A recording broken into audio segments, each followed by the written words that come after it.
صباح الجمال، صباح الهنا عليكم. يا رب تكونوا بخير. البحر ده انا اللي مصوراه، وده صوت البحر كده طبيعي. تعالوا بينا نعمل الزبدة بتاعت الترند. زبدة الترند، تعالوا بينا نشوفها هنعملها ازاي، وهتبقى حلوة وهتنفع للمعجنات ولا لا، او للبسكوت، او هتبقى عملية وموفرة ولا لا. بصوا هنا انا كله عملها بكوبايه كوبايه لبن، كوبايه زيت، كوبايه زبده نيوزيلندي، ومعلقه ليمون ومعلقتين خل وذره ملح. انا حطيت نص كوبايه حليب. ليه بقى؟ علشان الزبده اساسا فيها لبن، فاللبن ده مع اللبن التاني بيخليها ميه خالص. فقلت احط نص كوبايه لبن واشوف ايه اللي ممكن يحصل فيها يعني. فهنا كده انا حطيت نص كوبايه لبن وضربتها كويس جدا. تضربيها بالهاند بلندر او بالخلاط باي حاجه عادي يعني. طبعا يعني زبده عامله قلبان في كل حته. التوفير التوفير التوفير. تعالوا بينا نشوف هل هي هتوفر ولا مش هتوفر. قلت اسكت انا؟ لا طبعا، يمكن تبقى موفره ليا يعني. حطيت الليمون وحطيت الخل، حطيت معلقتين خل. وهبتدي ان انا اضرب كويس جدا وهحط الملح. وهضرب اللبن كويس جدا الاول. بصوا شايفين اللبن عمل تقل كده وعمل رغاوي ازاي؟ ايه فايدة الليمون وفايدة الخل؟ ان هيخلوا اللبن يتكتل، ما يبقاش مية يعني، ما يخليش الزيت والسمنة يفصلوا. فهي دي بس فايدة الليمون والخل، ان هم هيخلوا اللبن يعني يبقى زي كده قطع الجبنة كده. بس هو هيتقل من كتر الضرب وهيكون كريمي. وحتى يعني انت لو فكرتي تعملي جبنه قريش او اي حاجه وحطيتي عليها الخل، هيفصل اللبن عن اللبن يعني، هيخلي اللبن ميه ويخلي الجبنه لتحت كده. بصوا دلوقتي انا حطيت كوبايه السمنه كلها، وهبتدي ان انا اضربها كويس جدا. بصوا اختلطت باللبن ما فصلتش. هي دي بس فايدة الليمون والخل، ان هي خلت الحاجة تندمج مع بعض، ما خلتش اللبن يخليه يفصل. عشان كده انا حطيت نص كوباية بس، لانها الزبدة اساسا بيبقى فيها لبن، واللبن اللي انا هحطه فهتبقى هتسيح كتير، هتسيح بسرعة قوي، وهتخليها تطرطش كده لو عملتي بيها اي حاجة. بس دلوقتي او كده خلاص انا ضربتها كويس جدا. وهبتدي ان انا انزل عليها بالزيت.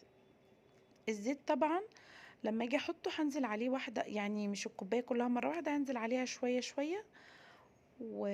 واضربها كويس جدا. ممكن تضربيها في الخلاط، ممكن تضربيها بالهاند بلندر، ممكن تضربيها بمضرب البيض، باي حاجه باللي متوفر انت ممكن تعمليه. انا ضربتها بالهاند بلندر وعندي الخلاط، بس حسيت ان الخلاط هياخد مني كميه الزبده اللي انا عملتها. بس فانا قلت اشوفها فعلا هي هتوفر ولا مش هتوفر يعني. هل هي تبقى زي الزبدة النيوزيلندي؟ طبعا انتوا عارفين ان الاسعار دلوقتي بقت غالية جدا جدا جدا جدا. والزبدة النيوزيلندي هي اساسا مستوردة.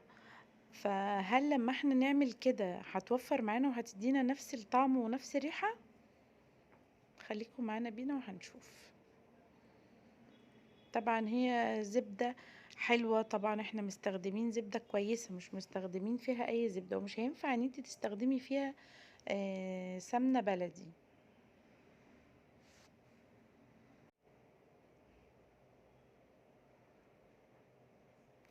اهو كده خلاص. بصوا انا عمالة اضرب فيها كويس جدا علشان خاطر تتقل. دول كانوا اخر شوية زيت. خلاص انا اهو كده خلاص اخر شوية زيت. هبتدي ان انا اضربهم كويس جدا بالهاند بلندر. وكده خلاص، هو ده كده السمك بتاعها يعني، هو مش هيتقل اساسا عن كده. تمام. بس لكن انتي لو حابه ان انتي تحطيهم في الخلاط حطيهم، يعني لو ما عندكيش هاند بلندر. بس هي انا حسيت ان انا هقدر المها كويس كده من الطبق يعني، لكن من الخلاط هياكل الكميه كلها، وهم شويه صغيرين جدا. بس تعالوا بقى نشوف دلوقتي القوام بتاعها دلوقتي بقى عامل ازاي. او بصوا انا هفضل اضرب فيها اكتر من، يعني في حدود ربع ساعة علشان خاطر تتقل معايا، يبقى كل المكونات بقت كويسة. بس ومش هتاخد وقت كتير يعني. بصوا شايفين ان هي تقلت ازاي. هل هي بقى كده هتجمد كده وتبقى كويسة؟ مش تاخد وقت كتير جدا في الجمدان. هنا انا جبت قالب، هو ده قالب زبدة على فكرة. حطيت فيه سكوتش، وانتي المفروض ان انتي مثلا تحطي فيه كيس تلاجة، تفتحيه وتحطيه فيها، هيبقى افضل من السكوتش، عشان السكوتش كده بيعمل علامات وبيبقى متعب في الفرد بتاعه. بس بصوا شايفين القوام بتاعها عامل زي الكيكة. شايفين القوام مش تقيل قوي يعني. مش هياخد بقى ايه معانا وقت خالص في التجميد في التلاجة، وهتجمد على طول. بصوا انا بحاول ان انا اقفلها بالراحة علشان السكوتش ما يسقطش يعني، ما يدخلش جواها يعني. بس كده.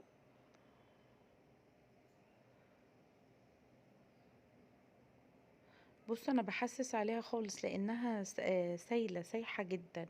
بس هبتدي ان انا احطها في التلاجة. انا حطيتها في التلاجة، انا بصراحه سبتها براحتها يعني، انا بخبط عليها كده عشان تاخد وضعها من تحت وتعمل القالب شكله كويس. حطيتها في الساعه في الفريزر مش اقل من ساعتين. ما كنتش انا مستعجله عليها خالص بصراحه يعني، كنت عايزاها تجمد براحتها. بصوا هنا انا فتحتها. مش هشيل من عليها السكوتش وانا بقطعها، لاني حواريكوا كده يعني قد ايه هي. انا كنت خايفة تبقى سايلة قوي. بصوا في التقطيع هي كويسة، مفيش اي حاجة، بس تحسي ان انتي كأنك بتقطعي جبنة يعني. عارفين الجبنة الشيدر؟ تحسي ان انتي كده بتقطعي جبنة شيدر، مش بتقطعي زبدة. هي حلوة مش وحشة، بس ريحتها خليط من الزبدة والزيت. مش ريحتها ريحة الزبدة الصفراء النيوزيلندي اللي ريحتها حلوة، لا، ريحتها مش كده خالص.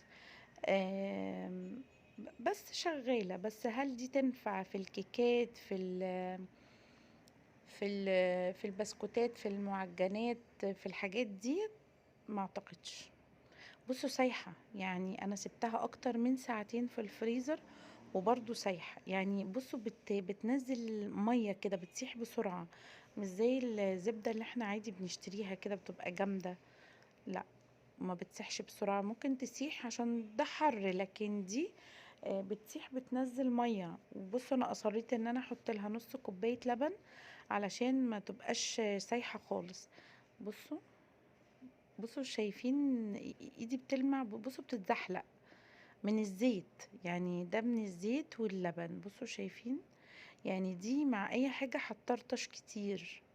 ولو عملتي بيها بسكوت او معجنات هتطرد السمنة يعني، مش هتدي شكل حلو يعني. بس هي لازم تتعين تاني في الفريزر. فانا التقطيع اللي انا قطعته، هجيب كده علبة تبر وير وابتدي ان انا احطها في العلبة علشان احطها في الفريزر، ده اسلم حل ليها. بس كده هبتدي بقى ايه، ان انا احطها كلها في الفريزر علشان هتسيح تحت يعني، في التلاجة من تحت هتسيح. هعمل بيها ايه بقى؟ ممكن ادخلها في طبيخ، ادخلها في رز، ادخلها في بسبوسة. لا طبعا، لا طبعا.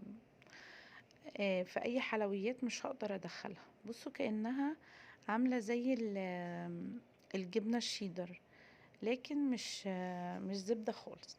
بس انا حبيت ان انا اقول لكم التجربة بتاعتها، وبكل صراحة ما اقول لكمش حلوة وجميلة وتحفة.